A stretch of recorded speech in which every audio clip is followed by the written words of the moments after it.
नमस्कार. आजच्या फापट पसारा या आदरणीय आशिष दादा देव यांच्या 20व्या पुस्तकाला जो एक काव्यसंग्रह आहे, समाविष्ट असलेले आदरणीय विद्वान, काव्यरसिक मान्यवर आणि शब्दांच्या जादूवर अगदी मनापासून प्रेम करणारे तुम्ही आम्ही सारे श्रोते हो, यांना माझा म्हणजेच सौरोहिणी निलेश निलेचा सस्नेह नमस्कार. बाबू आयटम प्रकाशन निर्मित आजवर 19 पुस्तके दादांची आली होती आणि त्यात अजून एका पुस्तकाची भर पडली आणि ते पुस्तक म्हणजे आजचा हा जो काव्यसंग्रह आहे, ज्याचं नावच आहे फापट पसारा. नाव फापट पसारा, पण शब्दांच्या जगातला एक शांत दीपासारखा हा काव्यसंग्रह वाटला मला. आजच्या या दिनी सगळ्यात प्रथम आशिष दादांचं मनापासून अगदी खूप खूप अभिनंदन देते आणि 21व्या पुस्तकासाठी शुभेच्छा देखील देते. सगळ्यात पहिल्यांदा खरं सांगते, शीर्षक जेव्हा ऐकलं ना, तेव्हा एक हलकंच हसू उमटलं. म्हटलं, फापट पसारा? हे काय शीर्षक आहे? म्हणजे काय? कोणता पसारा? आणि त्या फापट पसाऱ्याचा संबंध आपल्या कवितांशी येतोच कुठे? मग असा विचार करता करताच पानं उघडत गेली आणि लक्षात आलं, बापरे, हा पसारा तर बाहेरचा नाही, हा पसारा तर आतला आहे, मनातला. मनातला पसारा. आणि ते इतकं पसरतं की ते काही सांगायला नकोच. ह्या मनातला पसारा आला तो फाफट पसाऱ्याच्या स्वरूपात. मग वाचत गेली पुढे आणि असं वाटलं की प्रत्येक भावनांमध्ये एक विलक्षण थरथर जाणवली. कधी हलकंच वळण घेणारा आणि शेवटी प्रत्येक कवितेमध्ये जीवनाचं तथ्य सांगणारा आणि प्रसंगी ठेच लागून पडू नये म्हणून 2 अनुभवाचे बोल सांगून आपलं जीवन किती छान करता येईल ह्याचं शहाणपण देणारा हा कविता संग्रह, काव्यसंग्रह मला वाटला.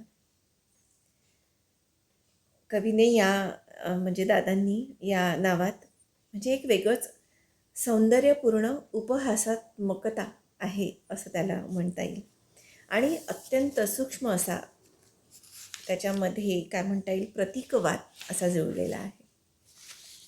आपण ज्या दैनंदिन जीवनात येणाऱ्या, ज्या क्षुल्लक असणाऱ्या, नगण्य असणाऱ्या ज्या रोजच्या गोष्टी असतात ना, त्याच असतात फाफट पसारा. नको त्या गोष्टींना आपल्याला ना मनात असं साठवण्याची सवय आहे. आणि म्हणजे बाकीच्यांचं मला माहीत नाही, पण माझ्या मनात तर नको त्या गोष्टी इतक्या घर करून राहतात आणि शेवटी त्या गोष्टी जमा होत होत होत होत त्याचाच फापट पसारा होतो. आणि मग असा एक दिवस येतो, असं वाटतं नाही, असं करते पण की नको, ह्या सगळ्या गोष्टी नको आहे, ह्याला काढून टाका. जसं आपण काही अडगळीतल्या गोष्टी असतात ना, दर दिवाळीला साफसफाईला घेतो, तसंच आपल्या मनातला भावनांचा म्हणा किंवा अनेक येणाऱ्या अनुभवांचा म्हणा, त्यातून जीवनात आपल्याला समजणारं जे तथ्य आहे, त्या तथ्यांच्या ह्या अनेक गोष्टी आपल्याला समजल्यानंतर देखील खूप साऱ्या गोष्टी ह्या पसारा म्हणून असतात. आणि त्या पसारा जर काढला नाही, तो फाफट पसारा, तर मग आपल्याला थोडंसं अस्वस्थ व्हायला होतं. ठीक आहे ना? तर असा हा मला गोष्टी वाटल्या. आता दादांचं पुस्तक वाचायचं तर म्हणजे त्या अशा नोट्स काढाव्या लागतात. कारण असतंच ते एवढं गहन. दिसायला अगदी साधं, सोपं, सरळ लिखाण असतं दादांचं. आणि मला असं वाटतं हे इतकं साधं, सरळ, सोपं लिखाण लिहिणं कठीण आहे. कारण ते थेट लिखाण असतं ना, ते असं लिखाण हवं आपलं किंवा आपली लेखणीतून असे शब्द झरले पाहिजे की जे सरळ जाऊन थेट हृदयात भिडतील. उगाचच कविता करायची म्हणून अगदी किलोच्या शब्दांना अंजारणं नको, गंजारणं नको, त्यांना खंगाळणं नको, हजारो शब्द खंगाळायचे आणि मग त्यातून काही फिल्टर करून त्याच्यातले काही मोजके परत घ्यायचे. हा पण फापट पसाराच आहे ना. नको ना. जे मनात वाटतं, जे मनात आलं त्याच क्षणी, त्या अनुभवाला ते पटपट सरळ सरळ आणि मोकळं लिहून मोकळं व्हावं.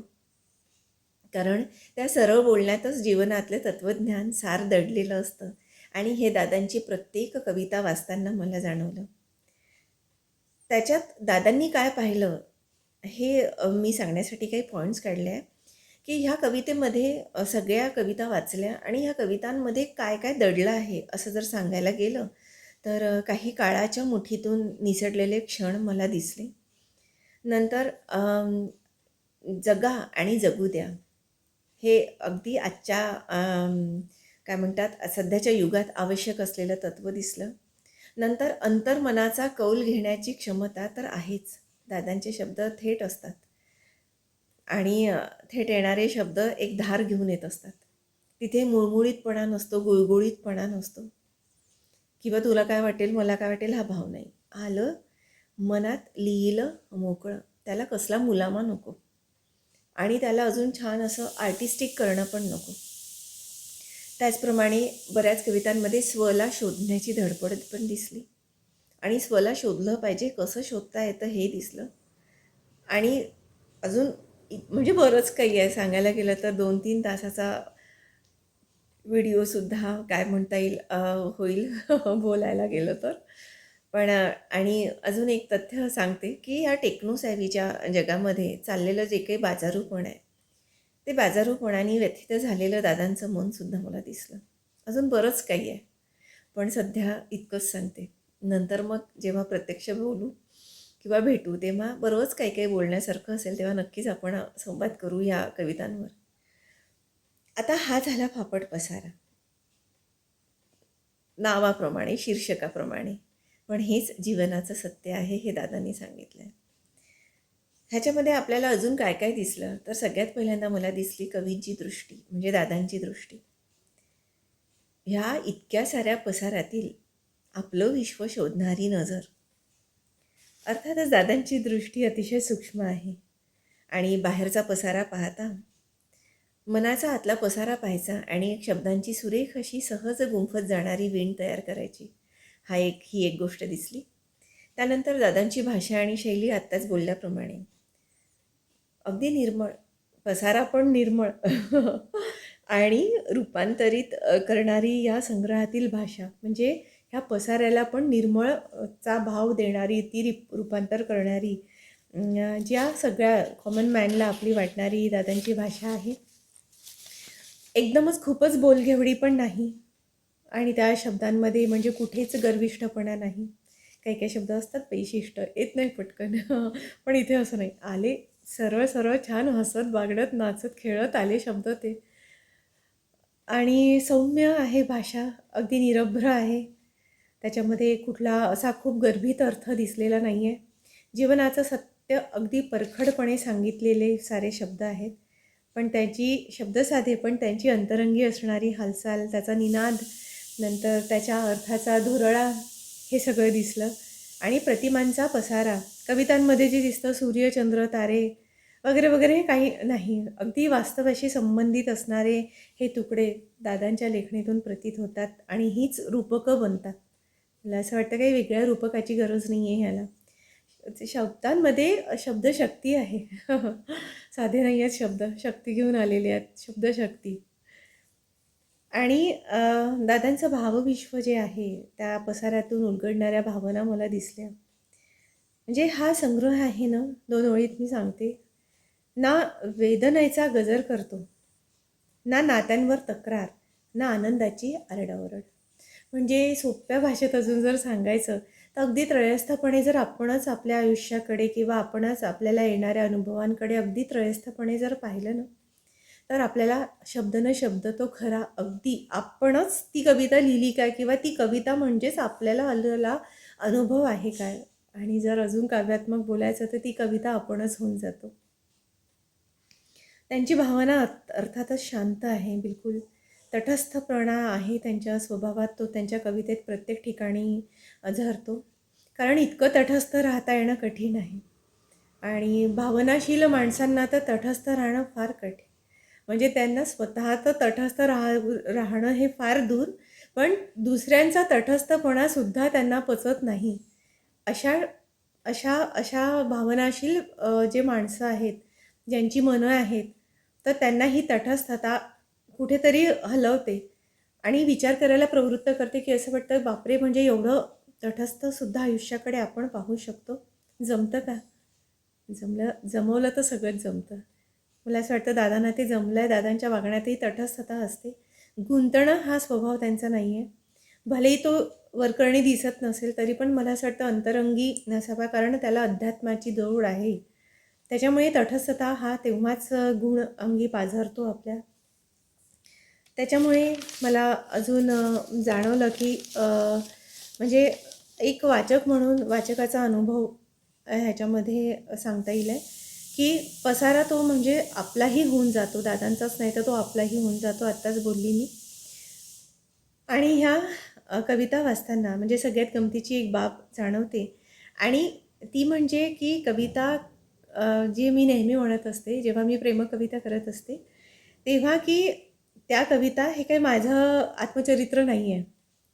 तसंच ह्या प्रत्येक कविता म्हणजे आपण बऱ्याच कविता खास करून ग्रेसांची आणि भारतांबेंची कविता जर आपण वाचली तर त्याच्यात असं म्हणतात की त्याच्यात इतका गर्भित अर्थ आहे की 10 जणांनी वाचली तर तो 10 जणं आपापल्या येणाऱ्या अनुभवावरून, त्यांच्या विचार विश्वावरून, त्यांच्या वैचारिक खोलीवरून, त्यांच्या अंतरंगातल्या काय म्हणतात निर्मळपणाकडून, त्यांच्यातल्या असणाऱ्या व्यावहारिकतेपणातून ते आपण त्या प्रत्येक माणूस ह्या प्रत्येक कवितेचं ॲनालिसिस करत असतो.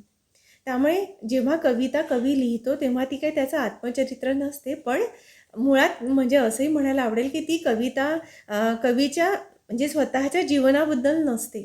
ती एक सर्वसमावेशक असते.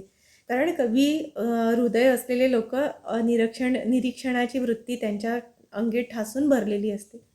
आणि प्रत्येक एक म्हणजे जनरल माणूस ज्याला कविमन नाही आहे किंवा ज्याचा इमोशनल कोशंट फार कमी आहे, तर तो एखाद्या गोष्टीकडे अगदी प्रॅक्टिकल नजरेने, त्रयस्थाच्या नजरेने पाहतो. पण तेच ज्यांचा EQ अगदी स्ट्रॉंग आहे, इमोशनल इंटेलिजन्स म्हणता येईल त्याला स्ट्रॉंग आहे, तर त्यांचा त्या गोष्टीकडे पाहण्याचा दृष्टिकोन अगदी फार वेगळा असतो. आणि म्हणून जेव्हा कविता लिहितो तेव्हा ती त्याच्या जीवनाची तर नसतेच मुळी, त्याला आलेल्या अनुभवांची असते. आणि इम्पॅथी जी असं मी नेहमी म्हणते की ती इम्पॅथी असते. इम्पॅथीनी माणूस काय करत असतो, ॲनालिसिस करत असतो. आणि म्हणून त्या कविता ह्या जेव्हा मी वाचल्या तेव्हा त्या कविता वाचत असताना त्यांचं जीवन विश्व काय असावं ह्याचं ॲनालिसिस करण्यापेक्षा त्या आपल्या जीवनात किती खऱ्या लागू पडत आहेत हे आपण पाहत राहावं असं मला वाटतं.